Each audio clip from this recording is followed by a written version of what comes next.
Your Excellency, Mr. Narendra Modi,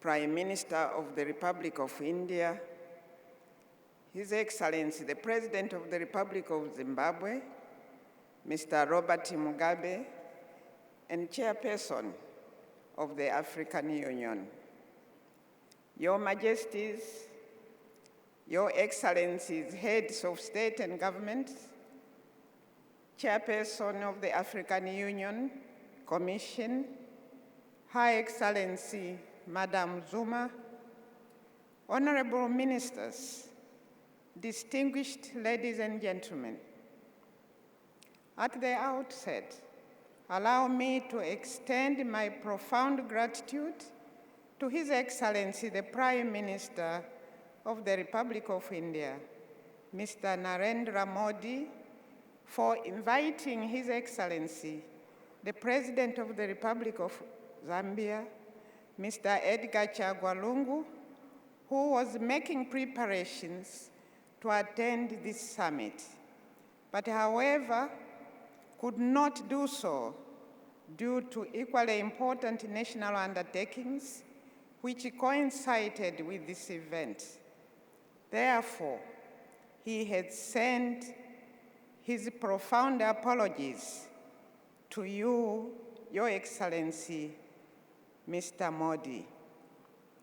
Because of the value he attaches to the forum, he assigned me to represent him. It is indeed an honor and privilege for me to not only be in this beautiful and vibrant city of New Delhi, but to also address this important assembly. Your Excellencies, on behalf of the Zambian delegation, I wish to thank our host, the government and people of the Republic of India, for the hospitality and excellent facilities placed at our disposal for this summit. We in Africa have followed with keen interest the impressive developments in Asian economies, and particularly of India.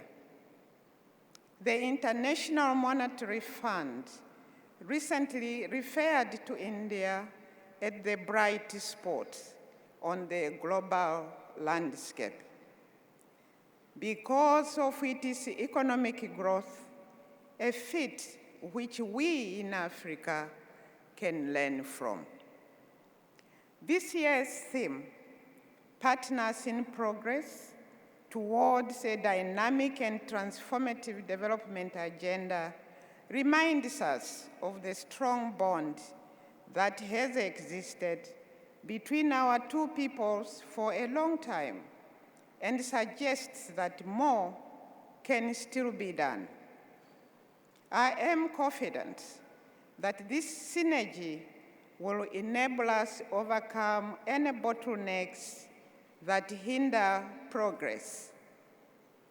The partnership is a true example of South-to-South cooperation. Distinguished guests, the successes and the realization of the commitments made under this initiative have continued to contribute significantly to the development of Africa in many spheres of our economies.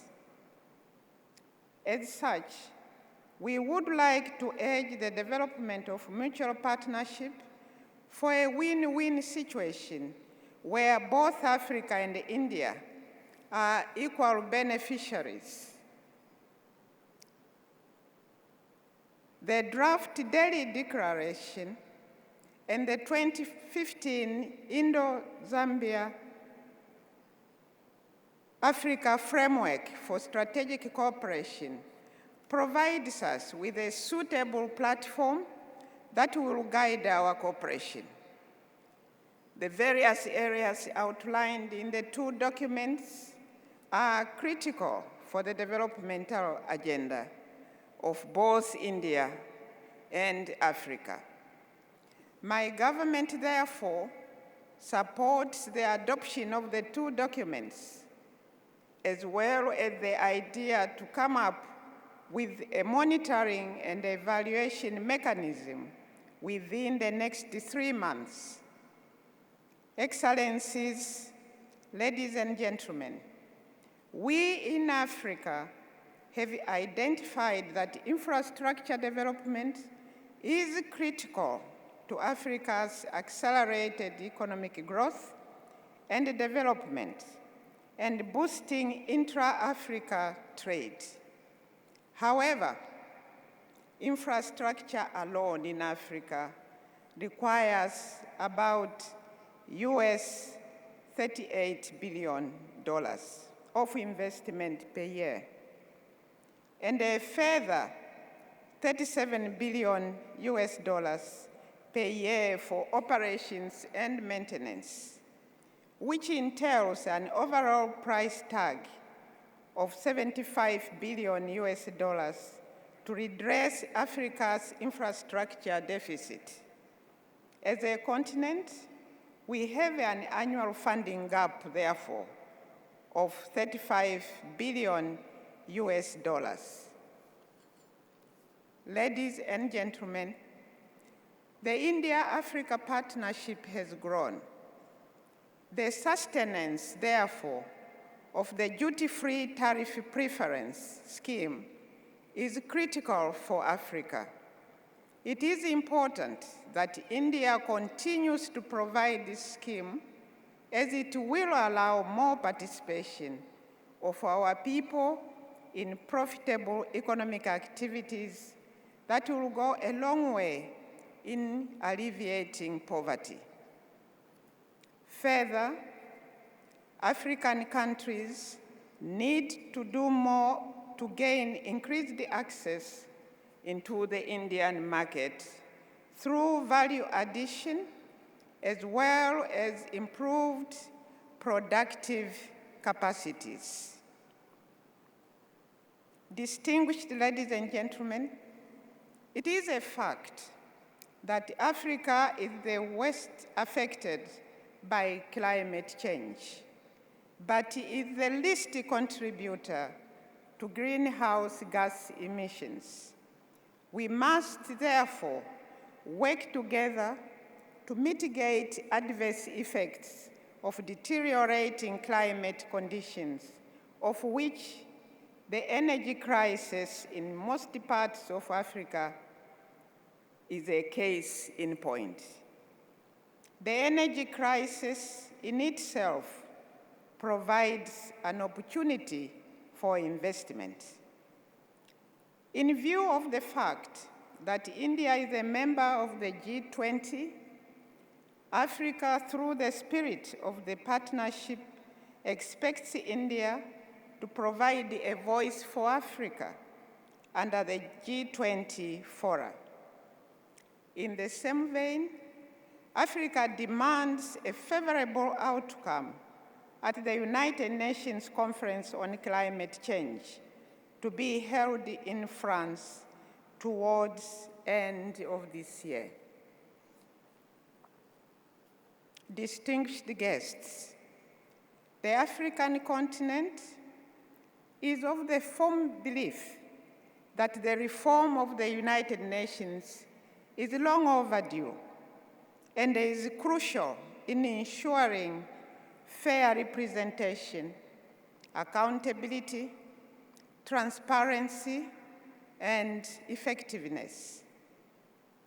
We continue to urge all our cooperating partners to support the Ezulwini consensus. Africa, of course, also notes India's desire for permanent membership on the UN Security Council. Excellencies, allow me to underscore some key elements upon which the success of this forum will depend. Productivity is a function of a healthy citizenry. Therefore, Africa must invest in the health of its people. I therefore take this opportunity to urge a stronger partnership in the fundamentals of service delivery. These being human resource development, pharmaceutical manufacturing, infrastructure development, healthcare financing, as we aspire to attain universal access to health. Second, India should provide incentives to Indian companies to invest in Africa.